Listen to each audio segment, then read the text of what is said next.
नमस्ते बच्चों, क्या हाल चाल है, कैसे आप सब लोग। बच्चों, आप लोगों ने केमिस्ट्री का स्टार्ट कर लिया प्रिपरेशन। मैंने 2 पार्ट्स यहाँ पे फर्स्ट चैप्टर के कंप्लीट कर लिए हैं।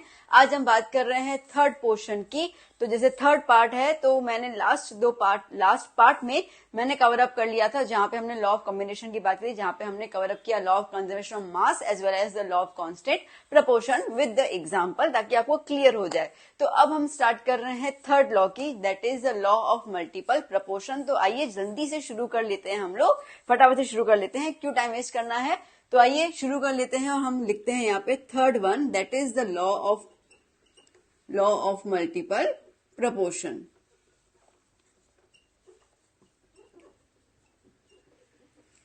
ओके, तो अब ये लॉ क्या कहता है बेटा, ये लॉ इस तरीके से कहता है, when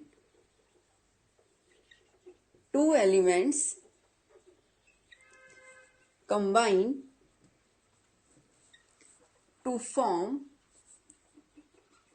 two or more compounds। ध्यान देना क्या बात कर रहे हैं हम लोग, ठीक है। व्हेन टू एलिमेंट्स, तो इसका मतलब है कि मल्टीपल प्रोपोर्शन सिर्फ और सिर्फ 2 एलिमेंट्स पे ही फिक्स्ड है, ठीक है। 3 और 3 से ज्यादा एलिमेंट इसमें काउंट नहीं होंगे। एक तो ये चीज क्लियर कर लेना, हालांकि मैं आपको आगे एक्सप्लेन करने वाली हूँ चीज को। So when two elements combine to form 2 और more compounds, then the different masses of one element combine with fixed mass of other element in simple whole number ratio in one another।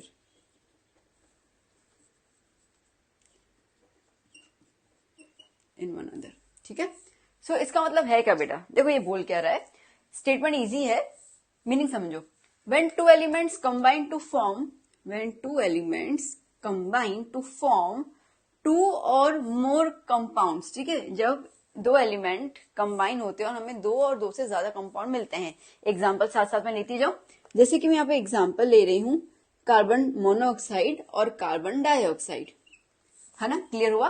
तो क्या बोल रहा है, when two elements, तो यहाँ पे carbon और ऑक्सीजन ये 2 ही एलिमेंट्स हुए हैं, कंबाइन टू फॉर्म 2 और मोर कंपाउंड्स, तो 2 कंपाउंड्स बन चुके हैं यहाँ पे CO2 और CO।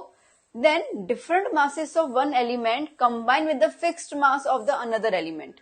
क्या बोल रहा है, different masses of one element, इनमें से एक ऐसा एलिमेंट है जिसके मास अलग अलग है और एक एलिमेंट ऐसा है जिसका मास फिक्स है, ठीक है।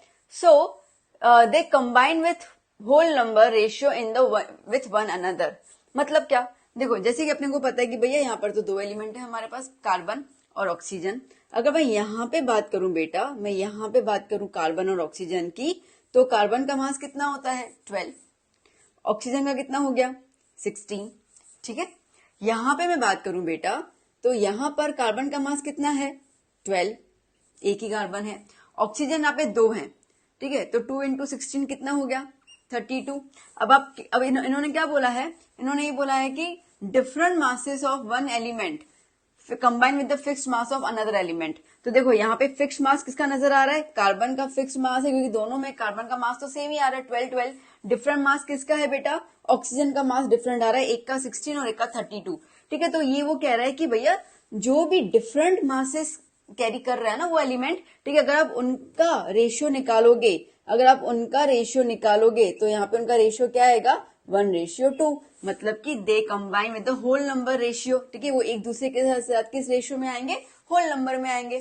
सिंपल, इतनी बात बोल रहा है, ये बात समझ में आई। एक और एग्जांपल लूं, देखो जैसे कि बात करते हैं हम लोग SO2 और SO3, ठीक है। अब यहाँ पे भी आप देख लो, जैसे कि S है, यहाँ पे भी 2 ही एलिमेंट की बात कर रहे हैं हम लोग, S और O की, यहाँ पर भी 2 एलिमेंट ही आगे, सेम ही तो है, ओके, S और O। यहाँ पे S जो है वो कितना है 32, और ऑक्सीजन जो है वैसे 16 होता है, यहाँ पे 2 ऑक्सीजन है तो कितना हो जाएगा 32। चलो ठीक है इतना। सल्फर यहाँ पर भी 32, एक ही है ना, सल्फर एक ही है तो 32।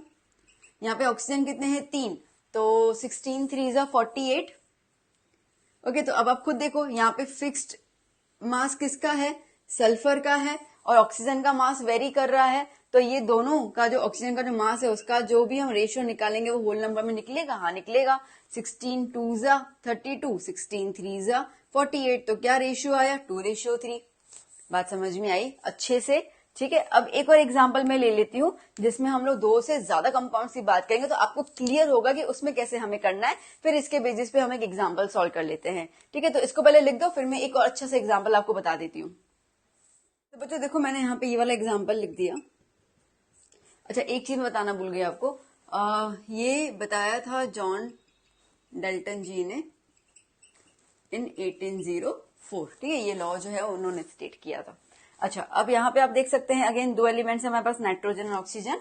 ओके, इनका पहले मास हम लोग रेशियो में लिख देते हैं। तो नाइट्रोजन, ओके सिंपल अगर बात करते हैं, नाइट्रोजन का मास होता है 14, ऑक्सीजन का मास होता है 16। ठीक है, अब जितने नंबर आगे पीछे होंगे उसको मल्टीप्लाई कर लेंगे। यहाँ पे नाइट्रोजन का मास, यहाँ पे नाइट्रोजन 2 है, एक 14 है, तो कितना हो जाएगा 28 रेशियो, और ये कितना हो जाएगा 16।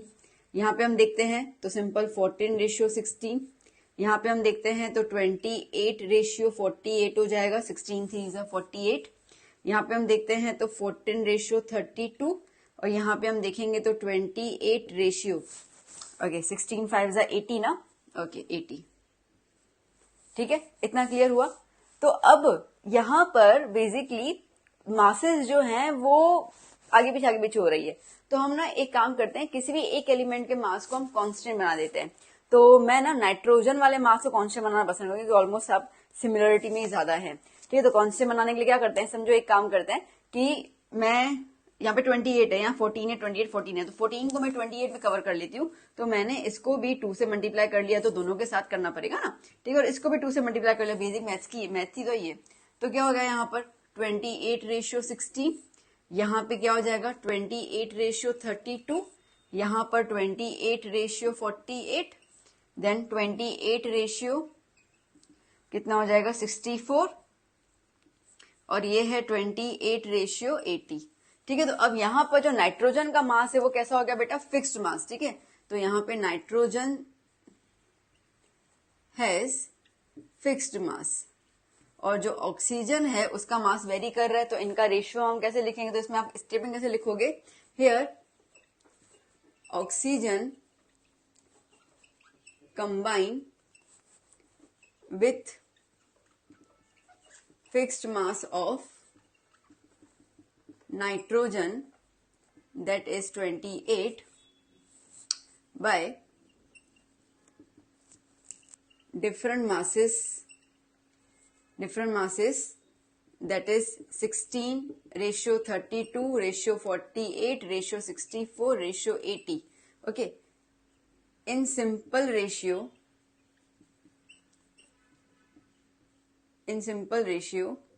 ओके इट इज क्या हो जाएगा, अब 16 का टेबल देखा जाए तो हम सबको 16 से काट लो इस सबको। ठीक है, तो यहाँ पे 16 1 जा 16, 16 2 जा 32, 16 3 जा 48, 16 4 जा 64, 16 5 जा 80। तो सारे के सारे रेशियो कैसे आ गए, सिंपलेस्ट फॉर्म में रेशियो आ गए। ठीक है, 1 रेशियो 2 रेशियो 3 रेशियो 4 रेशियो 5। तो बस यही स्टेटमेंट कह रहा है। अब क्लियर हुआ। तो अगर दो से ज्यादा जब कंपाउंड बन रहे हैं तो इस तरीके से आप उसको किसी भी एक को आप सिंपल तरीके से आप उसको जोड़कर आप चाहे तो आप ऑक्सीजन को भी कर सकते थे। ठीक है, बट ऑक्सीजन में क्या था ना, यहाँ पे बहुत ज्यादा रेशियो नजर आ था। ये 16 है, ये 3 के हिसाब से, ये 2 के हिसाब से, ये 5 के हिसाब से, तो बहुत ज्यादा रेशियो था। ठीक है, और इसमें सिर्फ एक ही रेशियो है, 1 और 2 का ही रेशियो था, तो इसके लिए मैंने नाइट्रोजन किया। अगर आप इसको करते तो आप नाइट्रोजन को अलग अलग रेशियो में ले लेते। ठीक है, मतलब कोई भी एक एलिमेंट जो है वो फिक्स होता है, दूसरा एलिमेंट का मास जो है वो अलग अलग होता है। किस रेशियो में वो कंबाइन होते हैं फिक्स एलिमेंट के साथ, वो रेशियो जो है वो 1 रेशियो 2 रेशियो 3 रेशियो 4 रेशियो 5 सबका अलग अलग होता है, but they are in the simple whole numbers. अब क्लियर हुआ बच्चा? Okay done. तो चलो इसको फटाफट से लिख दो और उसके बाद हम एक एग्जाम्पल सॉल्व कर देते हैं। बच्चों देखो क्वेश्चन क्या कह रहे हैं यहाँ पे आपको, an element forms 2 oxides containing 50% and 40% of the element by mass। एक एलिमेंट है जो ऑक्सीजन के साथ रिएक्ट करके 2 ऑक्साइड कंपाउंड्स बना रहा है, जिसके अंदर 50% and 40% of the element by mass, जिसमें एलिमेंट का मास जो है वो 50 और 40% है। सो prove the result in agreement with the law of multiple proportion. तो इसको हमें स्टेटमेंट को प्रूव करना है कि सही कह रहा है कि नहीं कह रहा है। देखो बेटा, अब अगर हम बात करते हैं केस 1 की, केस 1 के अंदर जो एलिमेंट है कितना अवेलेबल है, कंटेनिंग 50% ऑफ द एलिमेंट, कितना अवेलेबल है 50%। ठीक है, अगर देखो कोई भी एक कंपाउंड होगा तो उस कंपाउंड में अगर एलिमेंट 50% है, तो जैसे हमारा जो भी कंपाउंड है तो वो कैसा कंपाउंड है, ऑक्साइड वाला कंपाउंड है। तो अगर एलिमेंट 50% है तो ऑक्सीजन कितना परसेंट होगा बेटा, 50%। सीधी सी बात है ना। अगर एक कंपाउंड में एलिमेंट, समझो ये एलिमेंट को मैं एक्स नाम दे देती हूँ, तो समझो XO, ठीक है, तो X जो है 50% है तो O कितना होगा, 50% ही होगा। ओके, क्योंकि 100 में से माइनस करोगे। तो अब ना इसको अगर मैं ग्राम में कैलकुलेट करूंगी, हम लोगों ने अभी मास देखा था ना, ठीक है, तो बाय मास की बात करें तो इसको मैं मास में अगर मैं कैलकुलेट करूं तो भाई 50% इज नथिंग बट द 50 ग्राम। ठीक है, दोनों ये क्या हो गया 50 ग्राम, 100 के हिसाब से ग्राम के अंदर आ गया। तो अब सुनना मेरी बात को, ये हो गया हमारा एलिमेंट और ये हो गया ऑक्सीजन। ठीक है, अगर 50 ग्राम एलिमेंट में मुझे 50 ग्राम ऑक्सीजन मैं यूज कर रही हूँ और मेरा कंपाउंड बन रहा है, तो अगर मैं एलिमेंट 100 ग्राम ले लेती हूँ, ठीक है, तो ऑक्सीजन का कितना हो जाएगा, बिकॉज परसेंटेज को हम अगर 100 ग्राम से रेट करेंगे तो काफी इजी हो जाता है कैलकुलेट करने में। ओके, तो ऑक्सीजन का मास कितना हो जाएगा, so therefore mass of oxygen in 100 gram of element is equals to 50 into 100 divided by 50. Okay, 50 into 100 divided by 50, 50 cancel, कितना हो गया बेटा 100 ग्राम आ गया। ठीक है, फाइन। यहां पे अगर हम बात करें केस 2 में, केस 2 में ये कह रहा है कि एलिमेंट जो है वो कितना परसेंट है, 40%। ठीक है, तो केस 2 के अंदर जो एलिमेंट है वो 40% है, मतलब कि 40 ग्राम। अगर आप 100 को दिमाग में ग्राम में रखो तो दैट मीन्स कि 100 ग्राम में से 40 ग्राम जो है वो एलिमेंट है। और ऑक्सीजन कितना ग्राम हो जाएगा, अब 60% ऑक्सीजन हो जाएगा इसके अंदर, तो 60 ग्राम जो है वो हमारे पास आ गया ऑक्सीजन। तो अगर हम लोग 40 ग्राम एलिमेंट में 60 ग्राम ऑक्सीजन अवेलेबल है तो 100 ग्राम एलिमेंट में कितना हो जाएगा, 100 से कंपेयर कर लेंगे हम लोग यहाँ पर। ठीक है, तो सिमिलरली क्या हो जाएगा यहाँ पर एलिमेंट और ऑक्सीजन। ओके, 40 ग्राम एलिमेंट के लिए 60 ग्राम ऑक्सीजन का यूज हुआ है, तो 100 ग्राम एलिमेंट के लिए कितना ग्राम ऑक्सीजन का यूज हो जाएगा। ठीक है, again question mark. So mass of oxygen in 100 gram of element कितना हो जाएगा, 60 इंटू 100 डिवाइड बाय 40। ओके, 1 जा 25 जा 0, 5 6 जा 30, 3 कैरी। ओके, 0 6 5 जा 30, 3 कैरी 15।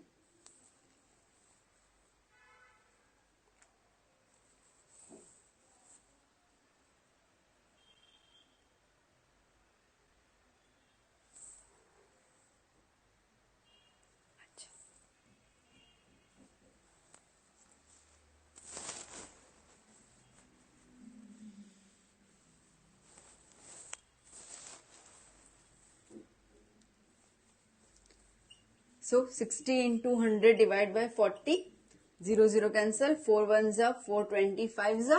ओके, 25 into 6 कितना हो जाएगा, 150 ग्राम।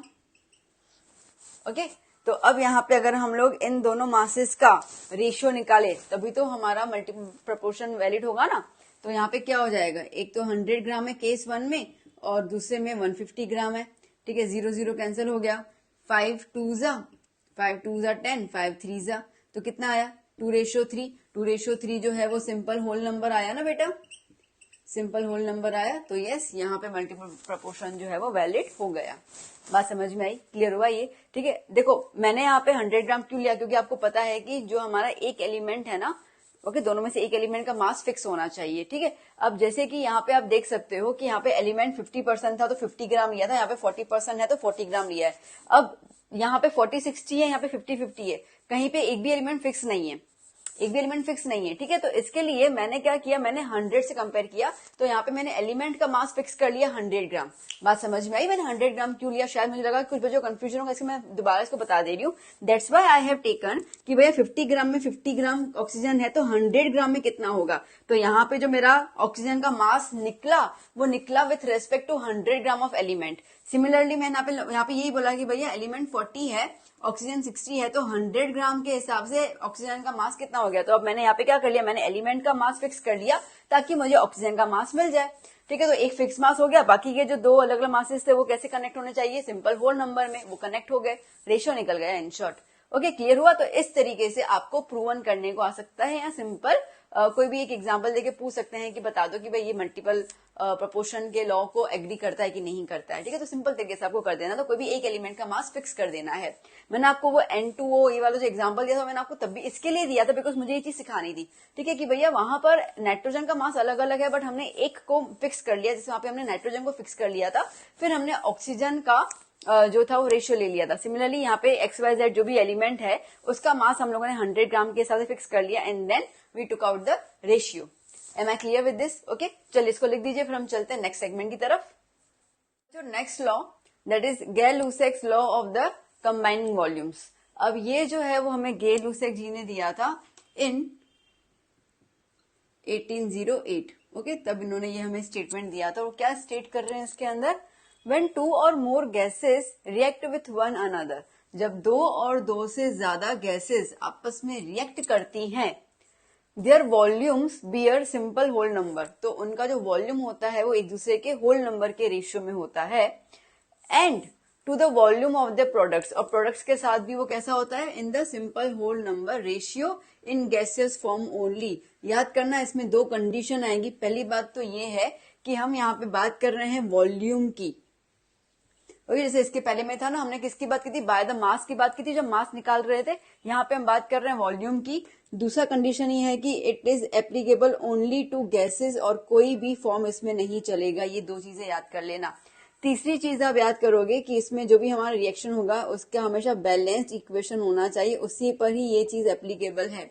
जैसे कि एक एग्जाम्पल दूं मैं आपको बेटा, जैसे कि nitrogen gas reacts with hydrogen gas two gives ammonia. Okay, अब आप यहाँ पे देख लो, तो ये बैलेंसिंग तो है ही नहीं। अब हमने 10th में सीखा था बैलेंसिंग, तो हम बैलेंस कर लेते हैं इसको जल्दी से। यहाँ पे 3 आया, यहाँ पे 2 है, तो यहाँ पे 3 लगा दिया, यहाँ पे 3 लगा दिया, सॉरी यहाँ पे 2 लगा दिया, ठीक है। तो ये हो गया 6। ओके, तो ये हो गया बैलेंस हमारा। अब ये जो बैलेंस हो गया उसके बाद हम इसकी बात करेंगे। तो देखो इक्वेशन बैलेंस है वो हो गया, ओनली टू गैसियस, ये गैसियस में है, वो भी कंडीशन सेटिस्फाई हो गई। बात कर रहे हैं वॉल्यूम की। अब वॉल्यूम मतलब क्या होता है, देखो वॉल्यूम का मतलब कि तुम कोई भी क्वांटिटी यूज कर सकते हो उसके अंदर। देखो थांबा, सुनो यहाँ पर मेरी बात। जैसे कि मैं यहाँ पर इसके आगे कोई नंबर है, कोई नंबर नहीं है ना, बैलेंसिंग में इससे आगे कोई नंबर नहीं है, मतलब 1 बात करेंगे। ओके, स्टेचोमेट्री के हिसाब से अपन वैल्यूज लिखे, आगे स्टेचोमेट्री क्या है वो पूरा एक, देखो बैलेंसिंग में टाइम सीखा था ना, उसी को हम बोलते हैं। थोड़ा सा उसमें चीजें वाइडन हो जाएंगी और कुछ नहीं। तो अभी आप खाली इतना समझो कि इसका कोई नंबर नहीं है, तो 1 समझो, सबका मालिक 1 है ना। यहाँ पे क्या हुआ, 3 आया, और यहाँ पे क्या आया, 2 आया, ठीक है। तो ये मैं इसको वॉल्यूम ये भी मान सकती हूँ, ठीक है। अगर मुझे वॉल्यूम यहाँ पे लेना है कोई ना कोई फिगर, तो मैं यहाँ पर समझो कि 1 को मैं 10 ml कंसिडर करूं, ठीक है। तो इसका मतलब ये है कि नाइट्रोजन में 1 का मतलब कि अगर मैं 10 ml नाइट्रोजन लूं तो मुझे उसको कंबाइन करना पड़ेगा 30 ml हाइड्रोजन के साथ, तब जाके मुझे मिलेगा 20 ml अमोनिया। बात समझ में? मैंने 1 को 10 कंसिडर किया, तो 3 को क्या होगा, 10 से मल्टीप्लाई कर लो, 2 को क्या होगा, 10 से मल्टीप्लाई कर लो। अगर आप कह रहे हो कि मैम मुझे 100 कंसिडर करना है, तो वो कंसिडर कर लो। तो अगर मैं 1 को 100 कंसिडर करती हूँ, तो इसका मतलब कि 100 ml of nitrogen combines with 300 ml of hydrogen to produce 200 ml of ammonia, ठीक है। तो इन्होंने क्या बोला, स्टेटमेंट क्या बोल रहा है, व्हेन 2 और more gases react with one another, ये दो गैसेस आपस में रिएक्ट कर रही हैं with one another, their volume bear simple whole number, इनका जो वॉल्यूम होगा वो एक दूसरे के साथ होल नंबर में आएगा with one another as well as to the product, ठीक है। एक दूसरे के साथ भी, ओके, एक दूसरे के साथ भी और उनके प्रोडक्ट्स के साथ भी। Okay, provided all the volumes are measured under identical conditions. ये है कि इसकी कंडीशन सबकी सेम रहेगी, ऐसा नहीं यहाँ का टेम्परेचर अलग है, यहाँ का अलग हो जाएगा, यहाँ का प्रेशर अलग है, यहाँ का अलग। Okay, in the same condition of temperature and pressure. Okay, तो अब अगर मैं इनके वॉल्यूम्स का रेशियो लूं तो आप ये वाला ले लो, ये ले लो, ये ले लो, क्या फर्क पड़ता है, लाइक 100 आप ले लेते हो। ओके, सो 100 ml ratio 300 ml ratio 200 ml। Okay, तो क्या हो जाएगा 100 लाइक 1 into 100। ओके, 100 3 जा 300, 100 2 जा, रेशियो आया 1:3:2। और अगर आप यहाँ पे देखो तो जब बैलेंस किया था तभी भी तो हमें यही होल नंबर्स आए थे कि नहीं आए थे, यही आया था ना। तो इसका मतलब आप जब बैलेंस करते हो और उस दौरान आपको क्लियर हो जाता है कि भैया अगर मेरे को रिएक्शन करना है, गैसियस फॉर्म की बात करूं, रिएक्शन करना है तो कितना वॉल्यूम चाहिए होगा रिएक्टेंट्स का रिएक्शन करने में ताकि हमें एक प्रोडक्ट मिले, और वो प्रोडक्ट कितने वॉल्यूम का मिलेगा, इस तरीके से बनता है। बात समझ में आई? यहाँ पे अगर मैं एक एग्जाम्पल और ले लूं, मैं इसको यहाँ पे लिख देती हूँ 1:3:2। ठीक है, तो जैसे कि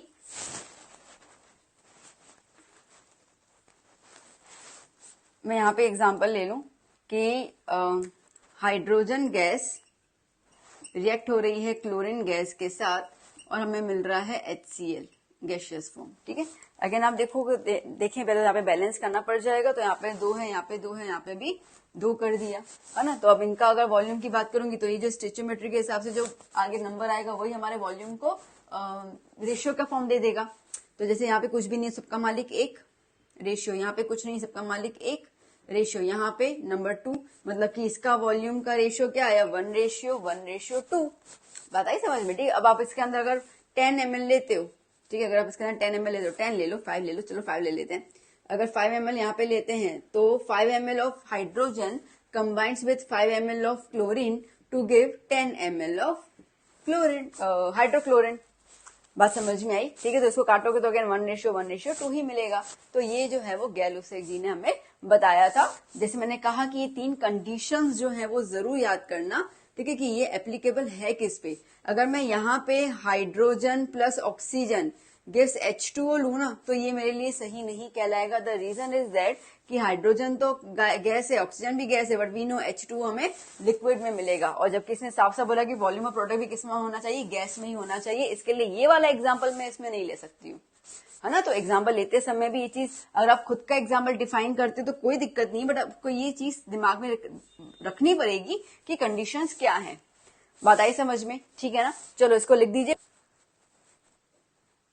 fifth law, that is the Avogadro's hypothesis, या तो एवोगैड्रोस लॉ। पहले इसको हाइपोथेसिस का नाम दिया था, फिर उन्होंने उसको लॉ में कन्वर्ट कर दिया। हाइपोथेसिस का मतलब ऐसा होता है कि statement which can either be false और द ट्रू। ठीक है, जब तक वो जस्टिफाइड नहीं होता है तब तक वो एक टेंटेटिव स्टेटमेंट होता है, तो उसको हाइपोथेसिस कहा जाता है। जब वो जस्टिफाई हो जाता है और उसको प्रैक्टिस में लिया जाता है तब उसको हम लोग लॉ कहते हैं। तो बाद में एवोगैड्रो लॉ का नाम दिया गया था। मैंने इसके लिए दोनों ली थी क्योंकि कई बार किताब में हाइपोथेसिस वर्ड भी यूज किया जाता है, तो बच्चे कंफ्यूज हो जाते हैं कि हाइपोथेसिस है तो मैम ने हाइपोथेसिस तो नहीं सिखाया, तो मैं बता रही हूँ कि दोनों सेम ही चीज है। ठीक है, अब यहाँ पे एवोगैड्रो क्या कह रहे हैं, under the same temperature and pressure, मतलब ये कंडीशन सेम है यहाँ पर। ओके, STP, इसको हम लोग क्या लिख देते हैं STP, under the same conditions of temperature and pressure equal volumes of all the gases contain equal number of molecules. क्या बोल रहा है, equal volumes of all the gases. ठीक है, जितने भी गैसेस हैं उनका जो वॉल्यूम होगा अगर वो इक्वल है, जितने भी गैसेस हैं उनका अगर वॉल्यूम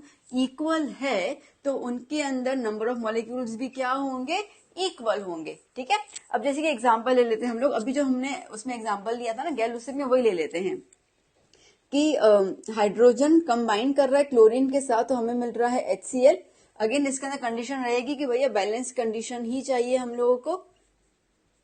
ठीक है, बैलेंस इक्वेशन ही चाहिए। इसमें ऐसा कुछ नहीं है कि गैसियस फॉर्म में चाहिए यहां पर।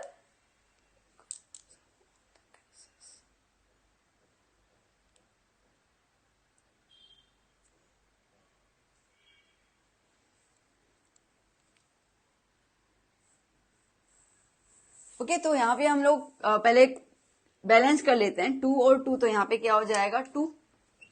ठीक है, अब पहले अपना गैलुसेक की सोचो। गैलुसेक जी ने क्या बताया था कि भाई हम अगर वॉल्यूम की बात करते हैं तो यहाँ पर इनके जो स्टेचोमेट्री वाले नंबर होते हैं उसको हम रेशियो में ले लेते हैं। तो यहाँ पे 1 हुआ, यहाँ पर 1 हुआ, यहाँ पे कितना हो गया 2, तो 1:1:2। इतना क्लियर हो गया, बैलेंस्ड हुआ। अब यहाँ पर अगर हम वॉल्यूम की बात करें तो मैंने कहा था 10 वॉल्यूम ले सकते हो, 100 वॉल्यूम ले सकते हो, कोई भी आप ले सकते हो, उसका कंडीशन आपको क्लियर हो जाएगा।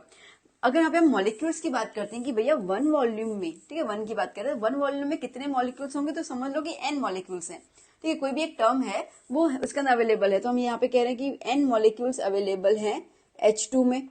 यहाँ पे भी कितने हो जाएंगे, n मॉलिक्यूल्स अवेलेबल हो जाएंगे, पर यहाँ पे कितने होंगे, यहाँ पे इसका वॉल्यूम डबल हो जाता है, इसके लिए कितने मॉलिक्यूल्स होंगे, 2n मॉलिक्यूल्स होंगे, ठीक है, दैट्स इट। तो बस वही कह रहा है, under the same temperature and pressure equal volumes of all the gases, जितने भी गैसेस हैं अगर उनके वॉल्यूम इक्वल हैं तो उनके अंदर नंबर ऑफ मॉलिक्यूल्स भी क्या होंगे, इक्वल होंगे, दैट्स इट। और अगर वो एक सिंपल रेशियो में इंक्रीज हो रहा है तो नंबर ऑफ मॉलिक्यूल्स भी उसी सिंपल रेशियो में इंक्रीज हो जाएंगे, और कोई नई बात तो है नहीं यहाँ पर। तो घुमा फिरा के अगर मैं आपसे एक चीज बोलूं ना, ठीक है, एक चीज अगर हम डिफरेंशिएट करें किसमें, गैल-लुसेक जी के बोलने में और एवोगैड्रो जी के बोलने में, तो इन दोनों का खाली एक ही है कि ये बात कर रहे हैं वॉल्यूम के ऊपर, ठीक है, और ये जना बात कर रहे हैं नंबर ऑफ मॉलिक्यूल्स के ऊपर, दैट्स इट। बाकी को डिफरेंस है ही नहीं, बाकी कुछ भी डिफरेंस नहीं है, बाकी तो पूरी कोई बात सेम ही कर रहे हैं ना। बैलेंस इक्वेशन दोनों के लिए चाहिए, गैसियस फॉर्म दोनों के लिए चाहिए, ठीक है। नंबर ऑफ जो इनका रेशियो है वो सिंपल रेशियो में होना चाहिए, वो भी दोनों ही बोल रहे हैं। सिर्फ फर्क इतना है कि गैल-लुसेक जी वॉल्यूम पे फोकस कर रहे हैं, तो एवोगैड्रो जी जो है वो नंबर ऑफ मॉलिक्यूल्स पे फोकस कर रहे हैं, इसके अलावा कोई नई बात नहीं है इसके अंदर, ठीक है बच्चा। तो चलो इसको लिख दो, इसमें कुछ खास एग्जांपल्स आते हैं नहीं, इसमें दे भी नहीं रही हूँ, कुछ खास है नहीं इसके अंदर, तो आप इसको भी लिख दीजिए। उसके बाद हम लोग अब चलेंगे, अब यहाँ पे हमारे लॉज जो है कॉम्बिनेशन क्लियर हो गया, तो 5 लॉज अपन ने खत्म कर लिए, यहाँ पे वो क्लियर हो गया। अभी हम लोग नेक्स्ट टॉपिक की तरफ मूव करते हैं, थोड़ा हम आगे की तरफ चलते हैं, तो प्लीज नोट इट डाउन। ना बच्चों, next topic is Dalton's atomic theory. अब हम लोगों ने 5 जो लॉज थे वो हम लोगों ने क्लियर कर लिए, ठीक है, that was a law of chemical combinations. अब बात करते हैं डाल्टन की थियरी की। अब देखो ये एक्चुअली थियरी से वाकिफ है क्योंकि ये हमने क्लास 9th में किया था, क्लास 9 के 3rd चैप्टर में ये पूरा का पूरा थियरी था, जिसमें आपको स्कूल में बोला गया होगा 6 पॉइंट्स है, लर्न कर लो, 3 मार्क में आता है, ओके। तो आप लोगों ने उस टाइम पे लर्न किया होगा, बस वही चीज़ को एक बार रिकॉल कर लेते हैं। द पॉइंट इज दैट कि ये पहले से किया हुआ है, इसके लिए इसमें आपको चांसेस रहेंगे थोड़े बहुत क्वेश्चन पूछने के, ठीक है, ज़्यादा कुछ इसमें होता नहीं है, बट नहीं बताऊंगी तो ऐसा होगा कि चैप्टर अधूरा रहेगा, ऐसा आपको लगेगा, बिकॉज आपको टेक्स्ट बुक के अंदर इसका टॉपिक दिया हुआ है। तो आइए चलिए देख लेते हैं हम लोग क्या है। तो डाल्टन की एटॉमिक थ्योरी ये आई थी 1804 में, 1804 में। अब डाल्टन जो है वो उन्होंने एक वर्ड यूज़ किया था which was a Greek word, okay, which was a Greek word जिसको हम कहते हैं अटोमियो, ओके। अब अटोमियो का मतलब क्या होता है, देखो अगर मैं को ऐसे सेपरेट कर दूं तो इसका मतलब क्या हो जाएगा, नॉट, ठीक है। और टोमियो मतलब क्या होता है, डिविजिबल, तो वो चीज़ जो कभी डिवाइड नहीं हो सकती है उसको हम लोग कहेंगे अटोमियो, क्लियर हुआ, ठीक है। अब उसके बेसिस पे इन्होंने हमें कुछ स्टेटमेंट्स दिए थे and he gave the statement as a form of theory, तो इसके लिए हम कहते हैं डाल्टन्स एटॉमिक थ्योरी। एटम के बारे में उन्होंने काफ़ी ज़्यादा हमें इंफॉर्मेशन दी थी, ओके, क्योंकि 1804 में तब तक इतना ज़्यादा इक्विपमेंट्स और इतनी ज़्यादा टेक्नोलॉजी नहीं थी, तो एक फिलोसॉफिकल फॉर्म में एटम को लाइक कुछ एक्सपेरिमेंट्स करके एटम की प्रॉपर्टीज़ को जाना और वो उन्होंने हमें दिया। तो देखिए जैसे कि सबसे पहले कि जो एटम है या जो मैटर है, लाइक ओके, तो matter is made up of extremely smallest particles, okay, जो सबसे छोटे पार्टिकल्स होते हैं उन्हीं को ही हम लोग कहते हैं एटम, ओके। तो ये तो सीधी सी बात है, तो जो भी मैटर है, ठीक है, आज आपके सामने मोबाइल है, मेरे हाथ में मार्कर है, ये बोर्ड है, जो भी है, जो भी मैटर, अब हमने मैटर के हमने स्टार्टिंग वाले में कर लिया, ठीक है। तो जो भी चीज़ें आपको दिख रही है ना आपके आसपास, that are called the matter, और वो मैटर जो है वो बहुत छोटे पार्टिकल से मिलके बनता है, उसको हम लोग कहते हैं एटम्स, ठीक है। नाउ नेक्स्ट पॉइंट क्या कहा है उन्होंने, atoms of a particular element, याद करना, atoms of a particular element, एक पर्टिकुलर एलिमेंट के जो एटम्स होते हैं they are identical in all respects, वो हर रेस्पेक्ट में एक समान होते हैं। रेस्पेक्ट मतलब कि physical property as well as the chemical property. तो जैसे हम बात करते हैं कि भाई साइज, शेप, मास और केमिकल प्रॉपर्टीज इन सब की सेम होती है। जैसे कि हम एक डिस्कस कर लेते हैं कि मैं आयरन का एक डंडा ले लूँ, ओके, और आयरन की खील ले लूँ, दोनों अलग अलग सब्सटेंस हैं, बट दोनों बने तो एटम से ही हैं प्योरली, सॉरी दोनों बने तो आयरन से ही हैं, प्योरली आयरन से बने हैं, ठीक है। तो भले एक लंबी सी रॉड होगी और एक छोटा सा नेल होगा, खिल्ली होगी, बट इनके अंदर आपको जो एटम्स नज़र आएंगे वो किसके नज़र आएंगे, आयरन के।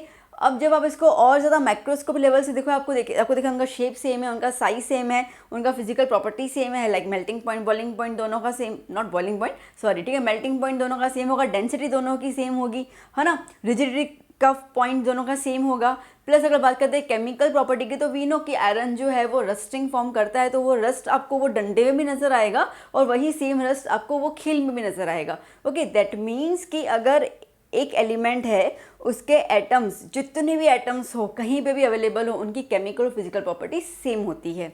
बात समझ में आई इतने अच्छे से, ठीक है। फिर नेक्स्ट पॉइंट क्या बोल रहा है, atoms of one element differ from the atoms of the other element, ठीक है, इन ऑल द रेस्पेक्ट्स। अब अगेन साइज, शेप, मास, प्रॉपर्टी सब कुछ के रेस्पेक्ट में आ गया। अब देखो जैसे कि हम बात कर रहे हैं यहाँ पे, अगेन लाइक मैं आयरन ले लेती हूँ और गोल्ड ले लेती हूँ, Fe और Au। Now we know gold की प्रॉपर्टी क्या है, लस्ट्रस। आयरन की प्रॉपर्टी लस्ट्रस है नहीं, दोनों के दोनों बने तो एटम्स हैं, because they both are matter, ठीक है। बट आयरन के जो एटम्स हैं दे आर नॉन लस्ट्रस, जबकि गोल्ड के एटम्स लस्ट्रस हैं, ठीक है। गोल्ड के एटम्स जो हैं they are least reactive, okay, जबकि आयरन के एटम्स जो हैं वो दे आर हाईली रिएक्टिव, ठीक है। अगर हम बात करते हैं गोल्ड की, तो like gold is very light in weight, जबकि आयरन अगर बात करें तो it is very heavy in weight. बात समझ में आ रही है, ठीक है। तो एटम की प्रॉपर्टी अलग अलग है, इसके लिए तो एलिमेंट की प्रॉपर्टी अलग अलग मिल रही है ना, ठीक है। खील आप ले रहे हो आयरन का और गोल्ड का आप कोई रिंग ले रहे हो, कुछ भी ले रहे हो, तो दोनों जो है वो सब्सटेंस अलग अलग एलिमेंट से मिलके बने हैं, बट वी नो कि each and every element has atoms, okay. तो है तो दोनों के दोनों अंदर एटम ही, बट ये एटम की प्रॉपर्टीज अलग अलग है, इसकी वजह से इन दोनों के एलिमेंट्स की प्रॉपर्टी भी अलग अलग आ रही है ना। तो बस यहाँ पे इन्होंने वो बोला कि अगर आपके पास डिफरेंट एलिमेंट है, so atoms of one element differ from the atoms of the other element.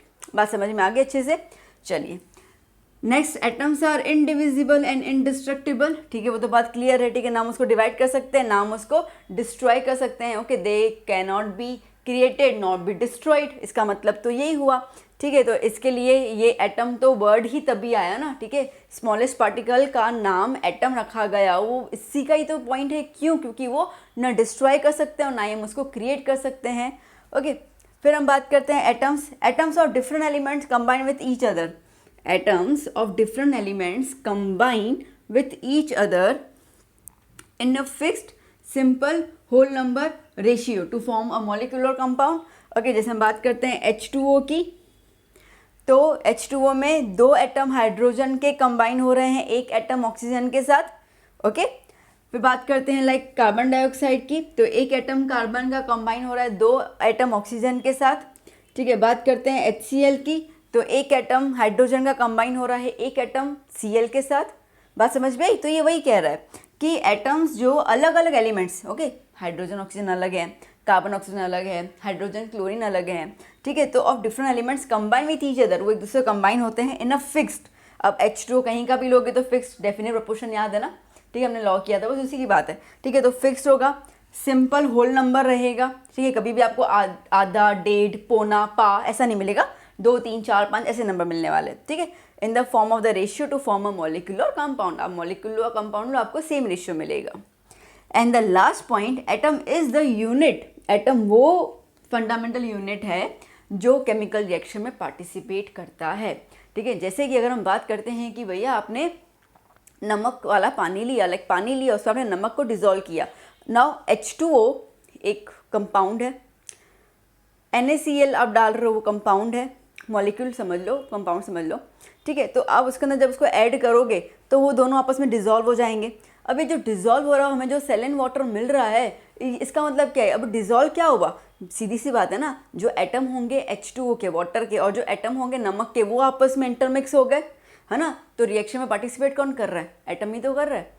बात समझ में आई, ठीक है। मेन जो है नींव, जैसे हम एक देखते हैं बुर्ज खलीफा इतना बड़ा बिल्डिंग है, ठीक है, ये इतनी बड़ी बिल्डिंग है, इतने बड़े स्टोरीज होते हैं बिल्डिंग में, सब कुछ सही बात है, बट अगर आप इन सब बिल्डिंग्स का देखो ना तो इनका नींव मतलब कि बेस, जड़, ठीक है, वो जड़ आपको देखनी पड़ेगी, इसके अंदर बेस देखना पड़ेगा। तो बेसिकली हर एक चीज़ के निर्माण में, ठीक है, सबसे ज़्यादा तो हाथ होता है वो उसके पायोनीर का होता है, नींव का होता है। तो वही चीज़ है कि अगर कोई केमिकल रिएक्शन हम कर रहे हैं, कुछ भी है तो वो हमेशा बदलाव लाएगा इन द एटॉमिक फॉर्म, ठीक है, एटॉमिक फॉर्म में बदलाव आएगा, तब जाके पूरे के पूरे कंपाउंड में अपने को चेंजेस देखने को मिलेंगे, रिएक्शन होगा वो अपन गैस कर पाएंगे। ठीक है बेटा, तो that are the Dalton's atomic theory. फटाफट से इसको लिख दो, फिर हम लोग नेक्स्ट सेगमेंट की तरफ चलेंगे ना बच्चा। Next topic is representation of element. अभी आपके किताब में देखने को नहीं मिलेगा, ठीक है, बट मैं करवा रही हूँ क्योंकि ये अगेन 9th का ही कॉन्सेप्ट है, बट 11th में आके तो थोड़ी बहुत चीज़ें भूल भी जाते हैं हम लोग। तो एक्चुअली नया टॉपिक जो है वो मास, एटॉमिक मास, मॉलिकुलर मास, उस पर लेना है, ठीक है, बट ये मास को कैसे रिप्रेजेंट किया जाता है वो थोड़ा नॉलेज होना चाहिए, इसके लिए मैं आपको ये चीज़ के बारे में बता रही हूँ। तो एक रहेगा रिप्रेजेंटेशन ऑफ एलिमेंट, ठीक है। अब अपने को इतना तो क्लियर होगा डाल्टन की थियरी से कि कोई भी एलिमेंट जो है वो एटम से मिलकर बनता है, इतना क्लियर है, ठीक है। अब जैसे मार्कर्स हैं ये एटम से मिलकर बने हैं, पॉइंट क्लियर हो गई, और इनके अंदर कुछ वजन तो है ही ना, ठीक है। तो इसको हम लोग एटॉमिक मास या मॉलिकुलर मास बोल सकते हैं, लाइक मास, ठीक है, वेट तो है। तो अब किसी भी एटम का, किसी भी एलिमेंट का, ठीक है, कितना वेट होता है वो कहाँ लिखा जाता है, उस एलिमेंट का सिंबल क्या होता है वो कहाँ लिखा जाता है, और उस एलिमेंट का प्रोटॉन या एटॉमिक नंबर कितना होता है वो क्या होता है। अब अगेन एटॉमिक नंबर आपको इतना तो खैर मुझे बताया कि आप 11th में साइंस लिया तो आपको इतना तो आइडिया है, लाइक 1 का, हाइड्रोजन का 1 होता है, हीलियम का 2 होता है, ठीक है, लिथियम का 3 होता है। तो आपको नाना करके 20 तक तो लर्न होंगे, इतना तो मुझे श्योर है, ठीक है। स्कूल में टीचर्स इतना तो करवा ही लेते हैं, 9th 10th में दोनों में आता ही है। तो अब हमें इसको रिप्रेजेंट कैसे करना है, तो बेटा देखो रिप्रेजेंट करने का तरीका अगर मैं आपको सिंपल बोलूँ तो एक एलिमेंट है जिसको हम एक्स बोल देते हैं, ठीक है। यहाँ पे ऊपर की तरफ रहेगा उसका ए और नीचे की तरफ रहेगा जेड, क्लियर हुआ, ठीक है। सो बेटा ये जो एक्स है, ठीक है, एक्स क्या है, x is nothing but the symbol of an element, okay. Z क्या है बेटा, जेड होता है एटॉमिक नंबर, जैसे आप लोग को स्कूल में रोल नंबर दिया जाता है उस तरीके से एलिमेंट्स को एक नंबर दिया जाता है, उसको हम कहते हैं एटॉमिक नंबर, ठीक है। और ये क्या है बेटा, ये है हमारे पास मास नंबर, ठीक है, क्या है, मास नंबर, क्लियर हुआ, ठीक है। अब जैसे कि एटॉमिक नंबर होता क्या है, तो atomic number is nothing but कि कितने नंबर ऑफ प्रोटॉन्स अवेलेबल हैं एक एलिमेंट के अंदर, that is nothing but the atomic number. तो एटॉमिक नंबर जो है वो basically number of electrons, sorry protons के ऊपर होता है। नंबर ऑफ प्रोटॉन और इलेक्ट्रॉन दोनों सेम ही होते हैं, ठीक है, हर एक के अंदर आप देखोगे तो नंबर ऑफ प्रोटॉन और इलेक्ट्रॉन सेम होते हैं।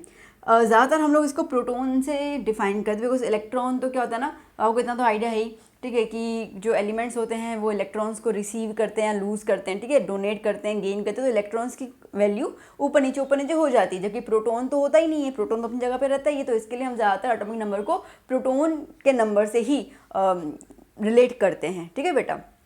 So atomic number is nothing but number of protons and the number of electrons, or like they both are equal, and the mass number is nothing but number of protons plus number of neutrons, ठीक है, इसको हम लोग कहते हैं mass number. तो proton और neutron का जब आप प्लस कर लेते हो तो उसको हम कहेंगे मास नंबर। देखो बेटा एक जो हमारे पास एटम होता है उसमें होता है न्यूक्लियस, न्यूक्लियस में होता है न्यूट्रॉन और प्रोटॉन दोनों मिलाकर, ठीक है, और इलेक्ट्रॉन जो है वो बाहर की तरफ रिवॉल्व करता है, इतना तो आइडिया है ही अपने को, ठीक है। तो हमें जो भी एटम का जो मास होता है ना बेटा वो सेंटर में लाई करता है, और इस सेंटर के न्यूक्लियस को हम लोग कई बार न्यूक्लियॉन्स कहते हैं। क्या कहते हैं बेटा, न्यूक्लियॉन्स। न्यूक्लियॉन्स मतलब कि the sum of the proton and neutron, ठीक है, न्यूक्लियॉन्स मतलब कि the sum of the proton and neutron. तो इसको आप क्या बोलोगे, इसको आप कई बार ऐसे भी लिख सकते हो, न्यूक्लियॉन्स क्या है भाई, ओके। लाइक आप पूछ सकते हो कि सोडियम का न्यूक्लियॉन क्या है, तो एक पढ़ा लिखा इंसान समझ जाएगा कि भैया न्यूक्लियॉन का मतलब कि आप उसका मास नंबर पूछ रहे हो, ठीक है, इसका मतलब कि प्रोटॉन और न्यूट्रॉन का सम कितना है वो बता दो, इस तरीके से रहता है। बात समझ में आया। अब जैसे कि मैं एक एग्जाम्पल लूँ कि भैया एल्यूमिनियम, तो एल्यूमिनियम का नंबर जो होता है वो होता है 13 और मास जो होता है वो होता है 27। ठीक है, अब जैसे मैंने आपसे कहा, सुनना मेरी बात को ध्यान से, ये atomic number is nothing but the equal number of protons, दोनों सेम ही है।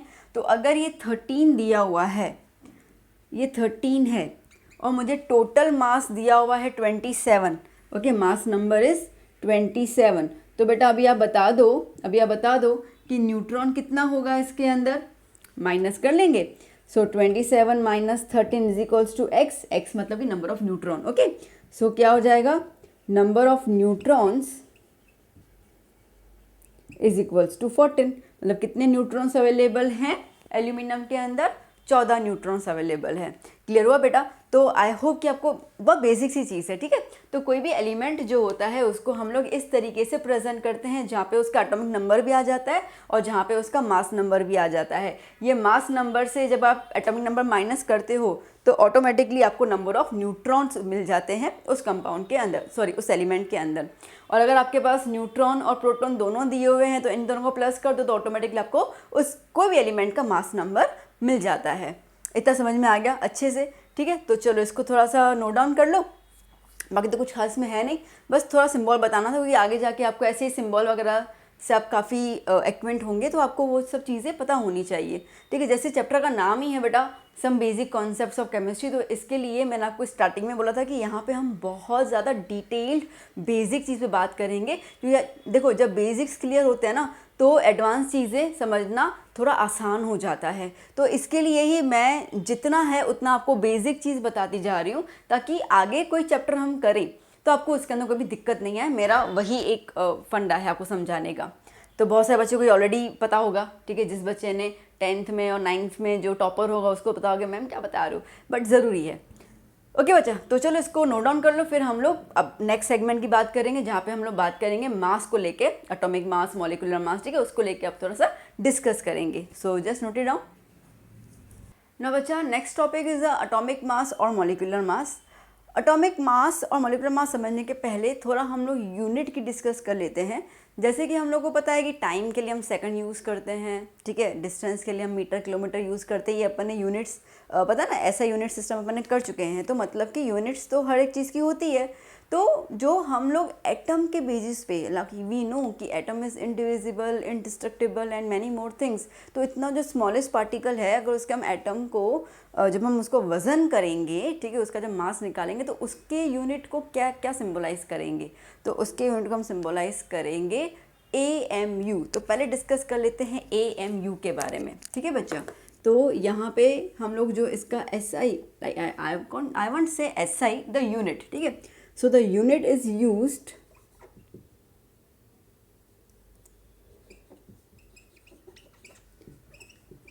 To measure atomic mass is atomic mass unit, ठीक है, जिसको हम लोग AMU के हिसाब से बोलते हैं। नाउ डेज, ठीक है, नाउ डेज हम यहाँ पर यूनिफाइड मास भी बोल देते हैं। क्या बोलते हैं बेटा?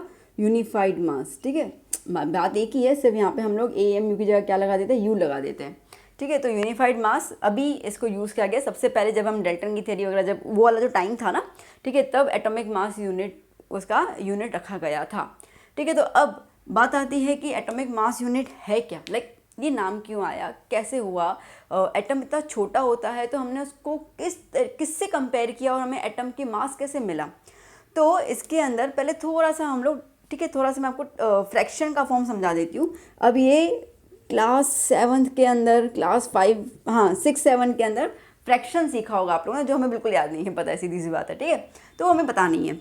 तो फ्रैक्शन, जैसे कि ये एक डब्बा है, इसको अगर मैंने 2 हिस्सों में डिवाइड कर लिया, मतलब कि फ्रैक्शन क्या हो जाएगा? 1/2 1/2, ठीक है, ओके। जैसे हम सर्कल की बात करते हैं, इसको डायमीटर से हम लोगों ने डिवाइड कर लिया तो 1/2, ठीक है। अगर ये सर्कल को मैंने क्रॉस से काट लिया तो कितने आ गए? 1 2 3 4, तो हर एक पोर्शन जो है वो 1/4 में डिवाइड हो गया। मैं सर्कल इसके ले रही हूँ कि हमें ये पता है कि एटम जो होता है वो सर्कुलर शेप में होता है ना, ये चीज़ तो पता है हम लोगों को, ठीक है। इसके लिए बॉक्स की जगह मैंने सर्कल अभी दिमाग में आया, मैं आपको वो लेके समझाऊँ तो मैंने वो चीज़ किया, ठीक है। सिमिलरली अगर हम लोग इसके अंदर 4 5 6 7 8, ठीक है, ऐसे कर लिए तो क्या हो जाएगा 1/8 हो जाएगा, 1/8 1/8 1/8। इतना समझ में आया बेटा? मतलब कि एक सर्कल में, एक एटम में हम जितने फ्रैक्शन करेंगे उतना उसका पार्ट हो जाएगा। बात समझ में आ रही है ना? अब आप समझो कि इसके अंदर हम लोग कितने कर रहे हैं, 12। ये 12 वर्ड अभी याद करना, ये इंपॉर्टेंट वर्ड है, ठीक है। और ये जो है ना, ये एटम आप समझो कार्बन का। किसका एटम समझोगे? कार्बन का, ठीक है, क्योंकि कार्बन के एटम से ही कंपैरिजन किया गया है, ठीक है। तो कार्बन का अब कितने हो गए? 1 2 3 4 5 6 7 8, ठीक है। एक और कर दूं, 9 10 हो जाएंगे। एक और कहीं से कर दूं, ओके। अभी आप समझ सकते हो वैसे तो, ठीक है। समझो इसके ये 12 पोर्शन हो गए। तो इसका हर एक पोर्शन जो होगा वो 1/12 फ्रैक्शन होगा, 1/12 फ्रैक्शन होगा हर एक पोर्शन, ठीक है। पूरा तो लिखूंगी नहीं मैं, तो इतना क्लियर है कि 1/12 फ्रैक्शन हुआ। नाउ ये मैंने 1/12 वाला आपको अभी एग्जाम्पल ही क्यों दे रही हूँ, क्योंकि हम लोग जो कार्बन लेते हैं ना, वो हम यहाँ पर कंपेयर करने के लिए हम लोग कार्बन लिखते हैं कार्बन 12 आइसोटॉप, वो वाला लेते हैं। पूरा डेफिनेशन बताऊंगी मैं, 1AM की डेफिनेशन बताऊंगी, बट अब अभी इस चीज़ को समझो। तो हम क्या लेते हैं? Carbon 12 isotope. आइसोटॉप का मतलब क्या होता है? आइसोटॉप का मतलब होता है, आइसो मतलब सेम, ठीक है, सेम एटॉमिक नंबर, मतलब कि सेम नंबर ऑफ प्रोटॉन्स होते हैं उसके अंदर, okay, but different mass number, but mass अलग अलग होता है। मतलब कि अब समझ लो कि प्रोटॉन सेम होते हैं और न्यूट्रॉन अलग होते हैं, ठीक है। आप ये समझ लो, एक सिंपल सी बात है ना, एटॉमिक नंबर सेम है, मतलब कि प्रोटॉन्स जो हैं वो क्या हो जाएंगे? सेम, और जो न्यूट्रॉन्स हैं वो क्या हो जाएंगे? डिफरेंट, ठीक है। अब अगर हम ये बात बोलते हैं कि लाइक हमें पता है कि ऐसे कहा जाता है कि हर एक इंसान के 7 हम शक्ल होते हैं, है ना। आज मेरा भी कोई हम शक्ल होगा, शायद को कहीं दिख जाए, ठीक है। तो हम शक्ल होते हैं। अब ये आइसोटॉप्स और कोई नहीं, कुछ नहीं है, हम शक्ल ही है, ठीक है। अभी हम शक्ल मेरा कोई होगा तो सीधी सी बात है कि कुछ कुछ गुण सेम होंगे ना, ठीक है। हो सकता है कि आप कोई और सपना मैम देख लो, ठीक है, या तो मुझसे बहुत ज़्यादा पतली होगी, ठीक है, या तो मुझसे मोटी होगी, है ना, होगा ना, चेंजेस तो दिखेंगे नहीं दिखेंगे, सीधी बात है, बिल्कुल हूबहू मेरी तरह तो नहीं होने वाली है कोई भी, ओके। तो इसका मतलब क्या है कि समझो कि हाइट इतनी की इतनी है, ओके, समझो कि हाइट जो है वो इतनी की उतनी है, खाली मोटापन और पतलापन चेंज हो रहा है। तो यहाँ पे एटॉमिक नंबर जो है उसका वो सेम, मतलब प्रोटॉन सेम है, ठीक है, हाइट सेम है, खाली मोटापन और पतलापन, मोटापन पतलापन, इसका मतलब कि न्यूट्रॉन में चेंज आ रहा है, इसको हम कहते हैं आइसोटॉप्स। और ऐसे कार्बन के हमारे पास 12 13 14 3 आइसोटॉप्स अवेलेबल है, ठीक है। क्या बोला मैंने?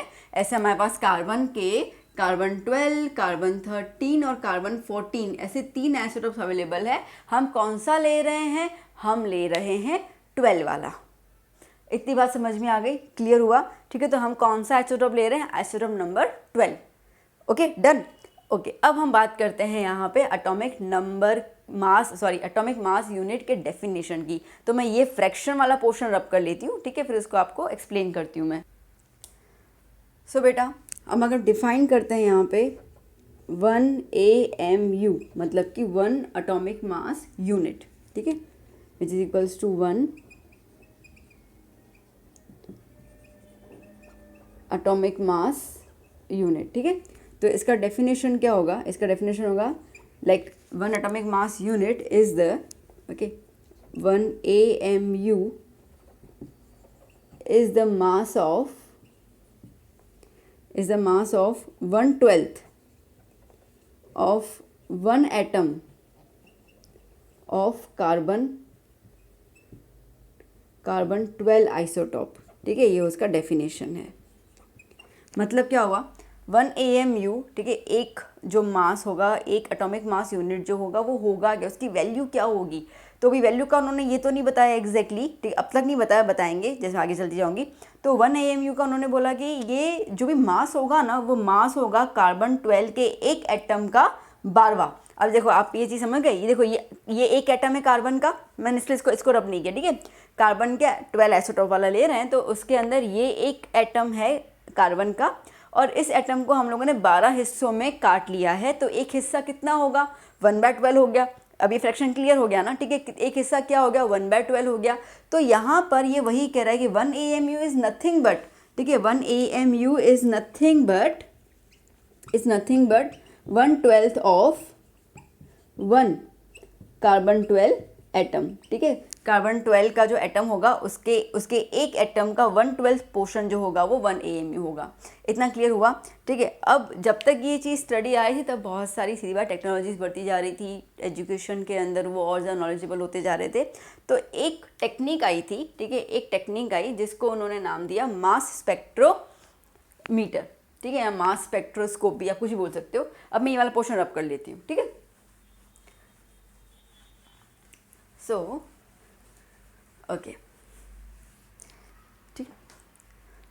सो क्या आ गया था, मास स्पेक्ट्रोस्कोपी। ओके, ये एक टेक्निक आ गई थी, एक मशीन आ गई थी जिसमें हम लोग एटम के मास को, क्या बोल रही हूँ मैं, एटम के मास को आइडेंटिफाई कर सकते हैं, ठीक है, वो वाला चीज़ आ गया था। तो अब यहाँ पे डेल्टन जी को मज़ा आ गया कि अब ना मैं तो मास निकाल के बताऊँगा, ठीक है। तो क्योंकि डेल्टन जी ने तो एटम की बहुत सारी थियरी दी थी, तो उनको लगा कि एटम की पूरी खोज मैं ही करूँगा और तो कौन करेगा। तो डेल्टन जी ने यहाँ पे हम लोगों को मास बताया कि एक एटम का मास होगा कितना। तो उन्होंने कहा कि mass of 1 atom of carbon 12 isotope, उन्होंने ये टेक्निक से उन्होंने मास निकाल दिया। मास निकाला 1.99 इंटू 10⁻⁻23 ग्राम, ठीक है, ये उन्होंने निकाल दिया एटम का। अब हम एक्चुअली बात क्या कर रहे हैं, हम लोग कह रहे हैं कि कार्बन 12 के एक एटम का 12वां हिस्सा करोगे तो उसकी वैल्यू 1 AMU आएगी, है ना। जैसे कि हम कह रहे हैं ना 1 मीटर इक्वल टू 100 सेंटीमीटर, तो रिलेशन क्या है, ठीक है, 100 इज अ परफेक्ट वर्ड, ठीक है। तो परफेक्ट वर्ड क्या है, मतलब परफेक्ट कितना ग्राम बोलोगे आप। तो वहाँ से उन्होंने बोला कि अगर हम लोग 1 AMU लें, अगर हम लोग 1 AMU ले तो एक 1 AMU में मास कितना होगा, लाइक 1 मीटर में 100 सेंटीमीटर होता है, तो 1 AMU में कितना ग्राम होगा, ठीक है। तो उसके लिए हमने क्या किया, 1/12 ले लिया, कार्बन के एक एटम का मास तो मिल ही गया, तो 1.99 इंटू 10⁻⁻23, ठीक है। तो जब आप इस चीज़ को डिवाइड करोगे ना 1.99 को 12 के साथ, तो आपको आंसर कुछ मिलेगा 0.1666 डॉट डॉट डॉट चलता जाएगा इंटू 10⁻⁻23, ठीक है। इसको अगर हम अप्रॉक्स में लिख देते हैं तो 0.167 लिख दें, ओके, इंटू 10⁻⁻23। अच्छा, अब हम लोगों ने ये ग्राम में आया, ठीक है, क्योंकि ग्राम से डिवाइड मल्टीप्लाई किया ना। तो अब अपने को पता है साइंटिफिक नोटेशन, ठीक है, क्या होता है कि डेसिमल को हमेशा एक यूनिट डिजिट के सामने रखना चाहिए, ओके, 1 to 9 के उसमें। तो ये 0 के यहाँ पर है तो उसको हम शिफ्ट करेंगे तो क्या हो जाएगा, ये हो जाएगा 1.67 इंटू 10⁻⁻24। हमें पता है कि अगर हम लोग डेसिमल को इस तरफ शिफ्ट करेंगे तो पावर ऐड हो जाते हैं, तो क्या हो जाएगा -24 ग्राम, ठीक है।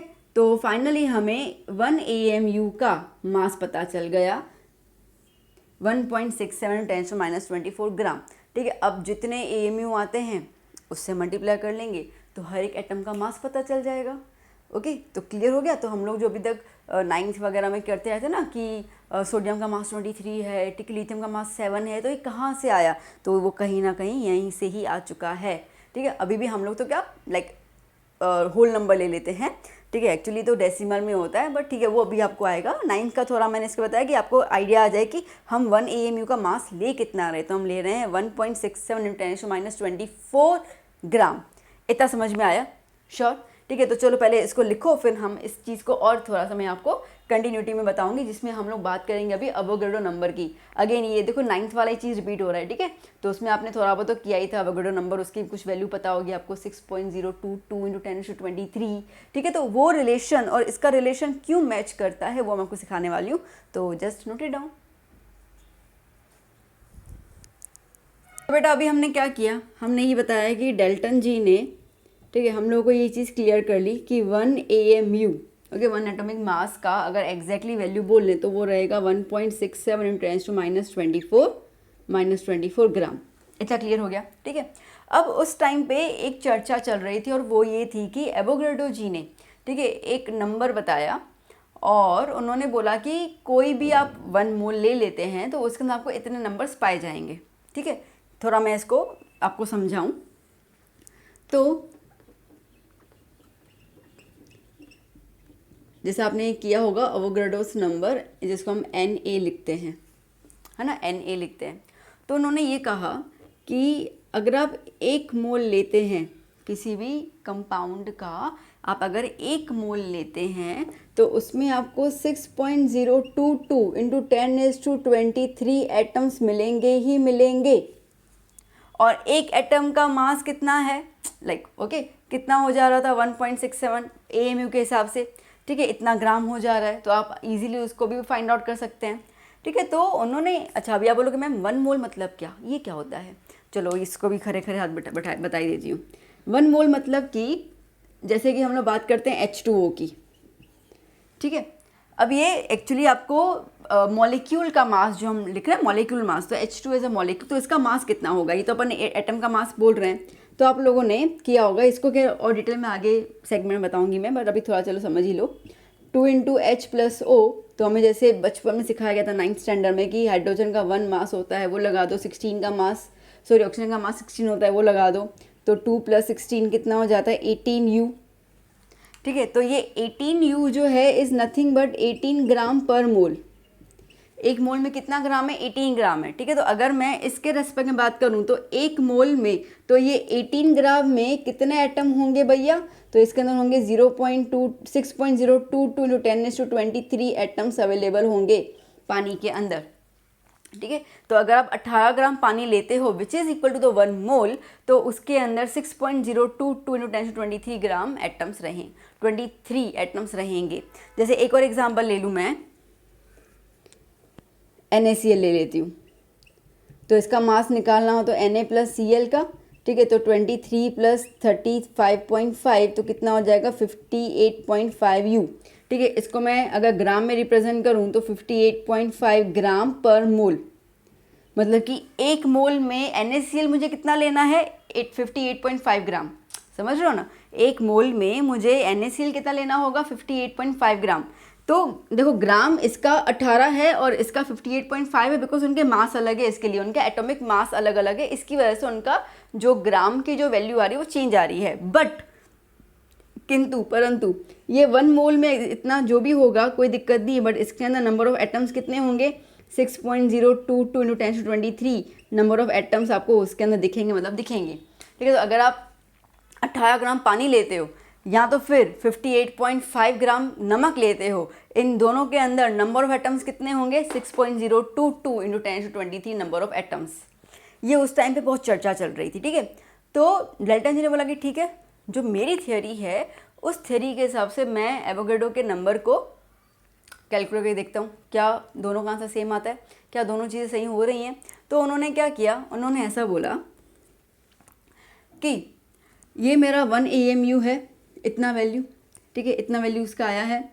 तो अगर मैं इसके एवोगाड्रो के नंबर को 1 से डिवाइड कर दूं, क्योंकि ये 1 AMU की बात कर रहा था ना उसके हिसाब से, ठीक है, 1 से डिवाइड कर दूं, तो अगर मैं इसको 1 से डिवाइड करूंगा तो 6.022 इंटू 10⁻23 इसको डिवाइड कर लेता हूं मैं, ठीक है। तो इसको मैं अगर ऊपर लेके जाऊंगा तो 1/6.022 इंटू 10⁻23 सिंपल कैलकुलेशन ही किया उन्होंने, मैथमेटिक कैलकुलेशन किया, और कुछ उन्होंने आइडिया दिया नहीं। और जब इसको 1 से डिवाइड किया तो उनको आंसर मिला 0.1666 डॉट इंटू 10⁻23। अब ये कैलकुलेशन हमने इसके पहले जस्ट देखी थी, ठीक है। तो 0.167 इंटू 10⁻23 दैट मीन्स 1.67 इंटू 10⁻24 ग्राम में, ठीक है, ग्राम में।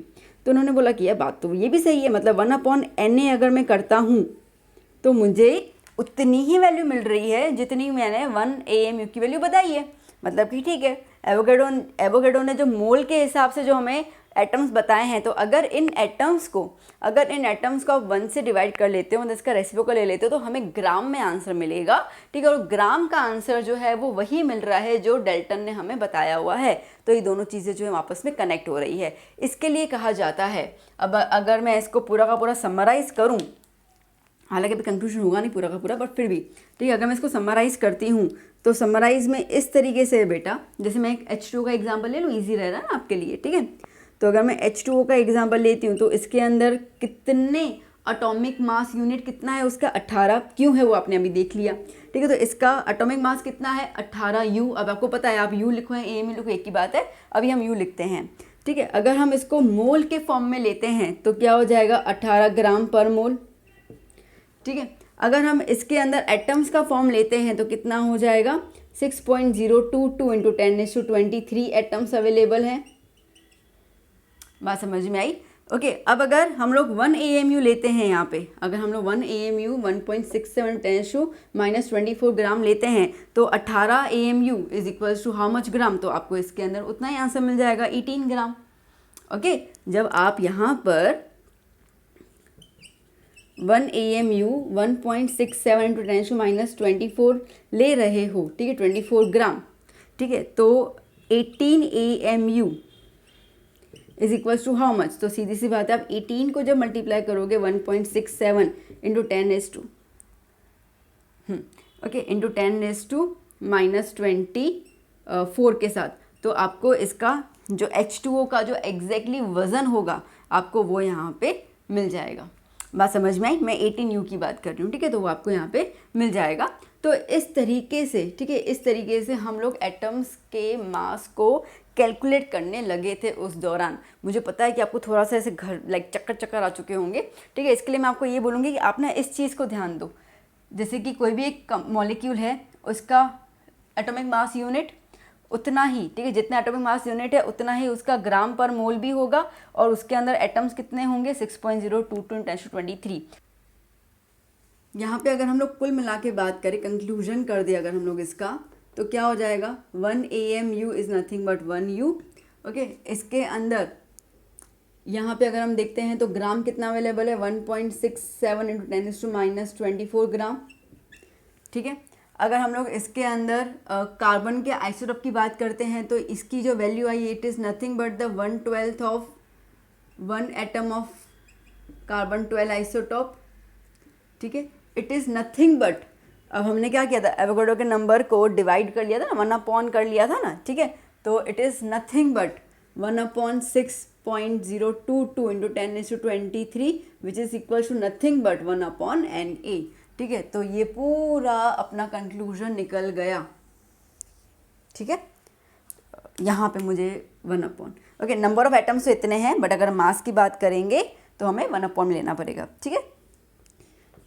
1/6.022 इंटू 10⁻23, ठीक है, इंटू 18 कर लोगे तो आपको उसका मास मिल जाएगा।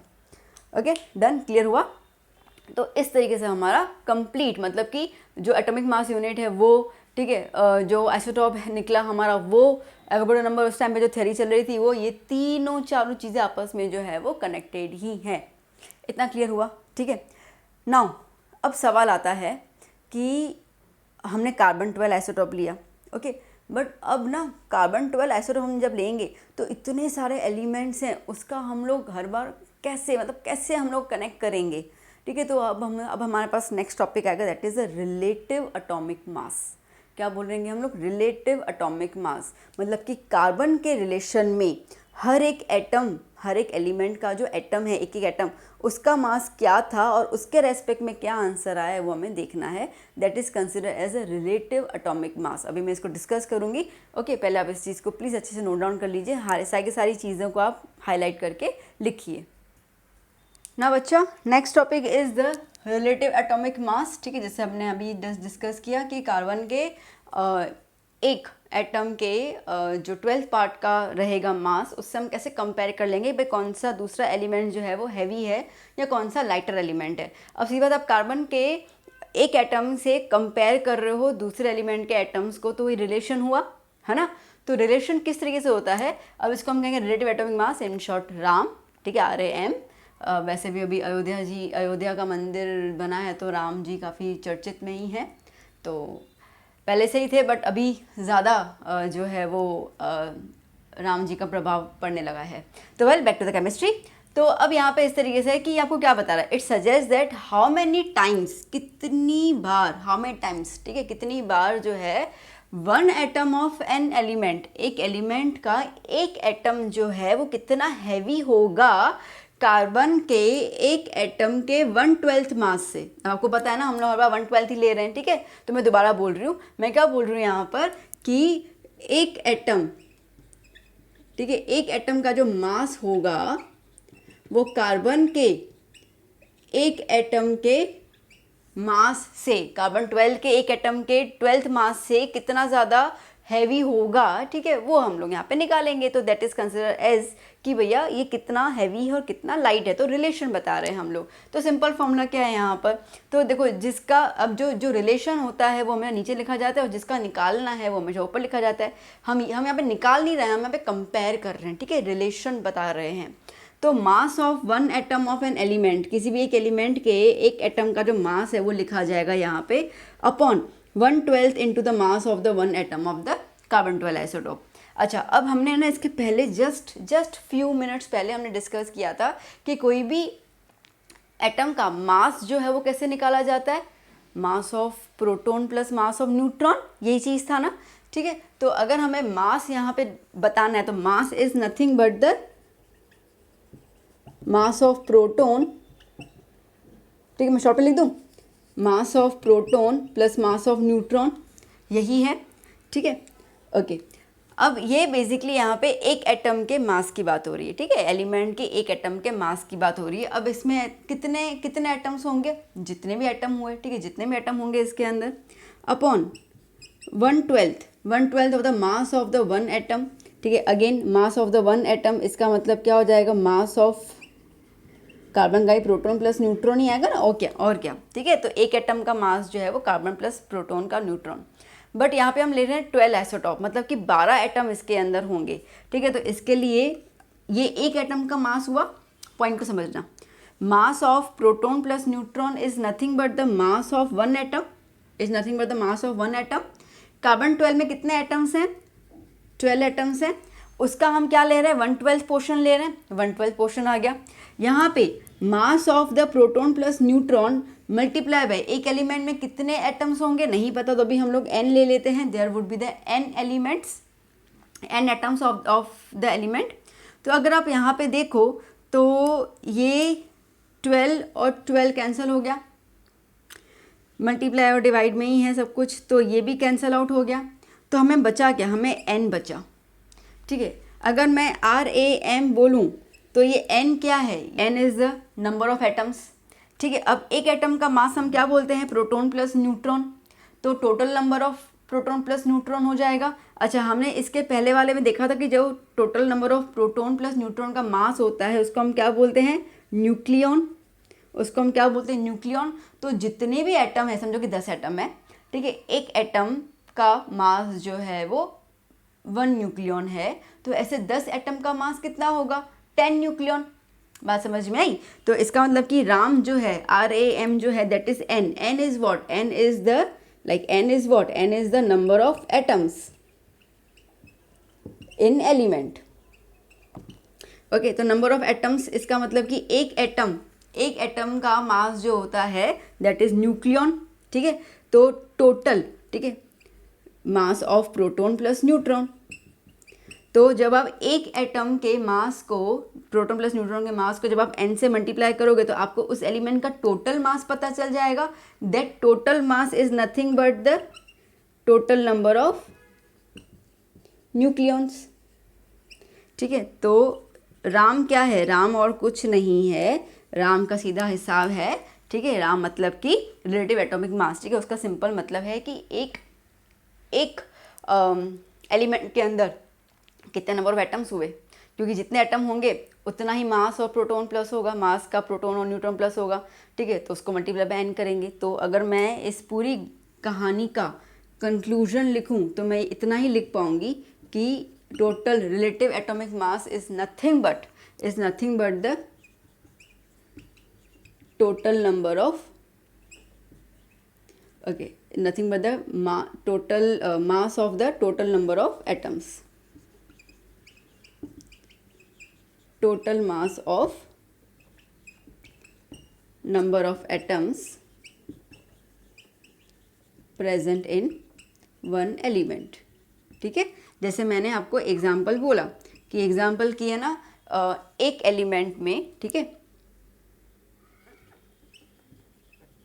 एक एटम का मास जो है वो 1 U है इन वन एलिमेंट, ठीक है, और एक उस एलिमेंट में टोटल 10 एटम्स है, ठीक है, तो टोटल कितने एटम्स है, 10 एटम्स हैं, तो 10 एटम्स का मास कितना होगा, सीधी बात है 1 into you, 1 into 10 that is 10U, ठीक है, तो 10U जो आया it is nothing but the RAM। Okay, इतना क्लियर हुआ। अब यहाँ पर एक और चीज़ मैं आपको बता दूँ, देखो यहाँ पर मास है, यहाँ पे मास है, मास कट गया, देखा जाए तो कोई यूनिट बचता ही नहीं है, तो ध्यान दे देना कि ये जो होता है रिलेटिव एटॉमिक मास, ये हमेशा क्या होता है, यूनिट लेस होता है, क्योंकि इसके अंदर कोई यूनिट आता ही नहीं है, ठीक है, तो इसके अंदर कोई यूनिट यहाँ पे आता ही नहीं है, तो सिंपल आप क्या लिखोगे 10।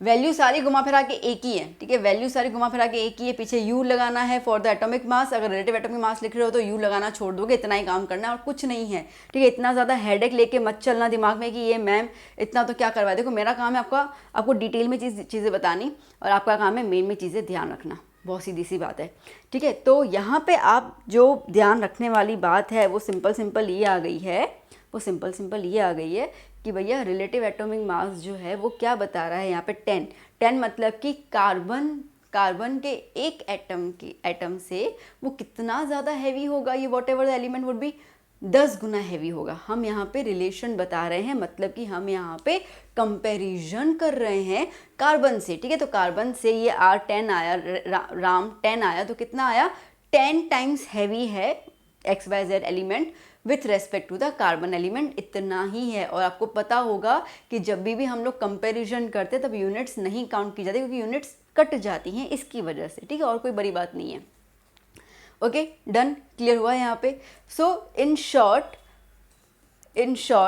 Okay, RAM RAM is nothing but the total number of nucleons, कितने हैं, ठीक है, न्यूक्लियॉन्स की समझ में नहीं है तो सिंपल सी बात है, total number of atoms present या mass of the total atom, simple सी बात है, वो राम ही है और कुछ नहीं है, ठीक है। तो चलो उसको लिख दो, फिर हम आगे और थोड़ा इस पर डिस्कस करते हैं ना बच्चों। एक झट वाला एग्जांपल कर लेते हैं हम लोग, ठीक है। मैंने आपको कुछ यहाँ पर एलिमेंट्स दिए हुए हैं, अब कैसे रिप्रेजेंट किया मैंने आपको बताया था कि यहाँ पर जो नीचे की तरफ होगा वो एटॉमिक नंबर होगा, ऊपर की तरफ जो होगा वो मास नंबर होगा, ठीक है। अब relative atomic mass is nothing but what, it is nothing but the mass number, सीधी सी बात है, ठीक है। मास नंबर इसका मतलब क्या होता है, टोटल नंबर ऑफ न्यूक्लियॉन्स, ठीक है, टोटल नंबर ऑफ न्यूक्लियस का मतलब क्या होता है, total mass of proton plus neutron, यही तो होता है, ठीक है। तो बस वही चीज़ बतानी है। अब आपको पता है कि जो भी सिर पे होता है, जो क्राउन पे होता है वो वजन होता है, तो बस चलो जो है रिलेटिव एटॉमिक मास, मैंने कहा था इट्स यूनिटलेस, यहाँ पे कोई यूनिट लिखोगे इसे नंबर लिख जाओगे, तो इसका क्या हो जाएगा, 4 11 12 14, ठीक है, 16 20 23 27, दैट्स इट, और कुछ कर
लेट्स डिस्कस विद द, ठीक है। अब अपना मेन मुद्दा आया एटॉमिक मास या तो फिर मॉलिक्यूलर मास। एटॉमिक मास क्या है बेटा, Atomic mass is nothing but it is the mass of one atom of an element. ठीक है, एक एलिमेंट के एक एटम का जो मास होगा उसको हम कहेंगे एटॉमिक मास. ठीक है. अच्छा, अब हमने रिलेशन तो देख लिया कि कार्बन से, ठीक है, कार्बन से कोई भी एटम कितना हैवी है वो हमने देख लिया, अभी भी देखा. ठीक है, तो बस वही राम को अभी डिस्कस करेंगे फिर से यहाँ पर. अब देखो, हम लोगों ने रिलेटिव एटॉमिक मास का डेफिनेशन क्या बोला था? Mass of one atom of an element, ये फॉर्मूला बताया था ना मैंने आपको, upon 1/12 of mass of one atom of carbon 12 isotope. ठीक है. अच्छा, अब mass of one atom of element क्या है? Atomic mass. अभी तो डेफिनेशन लिखी अपन ने, तो it is the mass of one atom of an element, that is nothing but the atomic mass. तो ये जो है वो और कुछ नहीं है, एटॉमिक मास हुआ. यस. और 1/12 of mass of one atom of carbon isotope, वो क्या होता था? 1 एटॉमिक मास यूनिट होता था, वही होता था ना. ठीक है, डेफिनेशन तो वही है. ओके, तो ये क्या हो जाएगा? 1 एटॉमिक मास यूनिट. और ये क्या आया? RAM. तो अगर किसी भी एलिमेंट का आपको एटॉमिक मास निकालना है तो क्या करोगे? इसको इससे मल्टीप्लाई कर लो. So therefore RAM multiply by 1 atomic mass unit is equals to atomic mass of an element. That's it. Clear? वही तो आया, और तो क्या आया. तो अब अगर यहाँ पे अपन एग्जाम्पल के तौर पे ले लें कुछ, ठीक है, तो आपको अभी कभी बता दूं मैं यहाँ पर. तो जैसे कि ओके 2 हीलियम 4 था, कार्बन 6 12, ठीक है, नाइट्रोजन 7 14 ले लिया. ओके, फ्लोरीन 9 10, ओके 19 होता है इसका. ओके, सोडियम 11 23, ठीक है, इनका हम लोग ले लेते हैं. तो अब आप मुझे बताओ इन सब का RAM क्या होगा? अभी भी निकाला था हम लोगों ने, मैंने कहा था सिंपल से ऊपर से बस लगाते जाओ. 4 हो गया, 12 हो गया, 14 हो गया, 19 हो गया, 23 हो गया. ठीक है ना हो बेटा.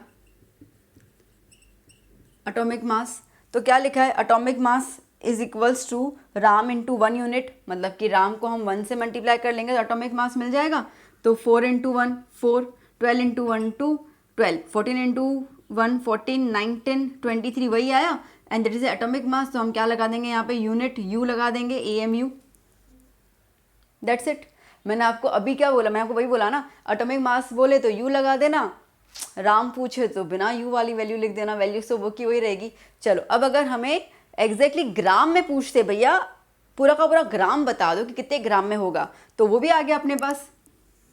हम लोगों ने क्या देखा था? हम लोगों ने देखा था कि 1 AMU की वैल्यू क्या होती है? 1.67 इंटू 10⁻⁻24 ग्राम देखा था, है ना. तो ये U में ही तो है, like 1 AMU is nothing but the 1 U, है ना. It is nothing but the 1 U. तो 1 U की वैल्यू इतनी है, तो इन सबको आप इस नंबर से मल्टीप्लाई कर लोगे तो आपको पूरा का पूरा ग्राम में वजन मिल जाएगा. ठीक है, तो क्या हो जाएगा हमारे पास?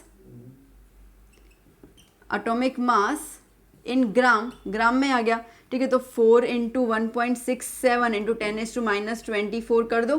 ठीक है, तो 1.67 इंटू 4 कर लोगे, वैल्यू आएगी. 12 को मल्टीप्लाई कर दो, 14 को, तो जो भी मल्टीप्लाई कर लोगे आपको उस एलिमेंट का कंप्लीट, ओके, मतलब वो एलिमेंट के एटम का जो ग्राम में मास होगा वो मिल जाएगा.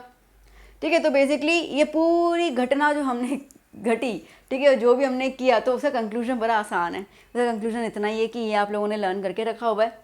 ठीक है, ये क्या होता है? Mass of proton plus neutron बता दिया मैंने. ये जो मास है प्रोटॉन प्लस न्यूट्रॉन, यही मास जो है वो राम कहलाएगा, यही मास जो है वो एटॉमिक मास कहलाएगा.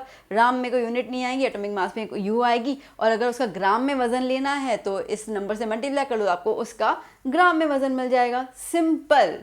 अब आया समझ में? अब आपने ठंडी हवा भरी, हाश, अब क्लियर हुआ कि मुझे पता है, क्योंकि वो चीज़ें बहुत कॉम्प्लिकेटेड होती है तो बच्चे लाइक कई बार तो कन्फ्यूज जाते हैं. ठीक है, हो सकता है कि कुछ बच्चे जो हैं वो वीडियो बन के चले भी गए होंगे. ठीक है, बट इसमें मैं कुछ नहीं कर सकती. I try to simplify the things as much as I can, and that's why this is the final conclusion of all the atomic masses and all that. ठीक है, तो इसको लिख दीजिए फटाफट से प्लीज़ बच्चा.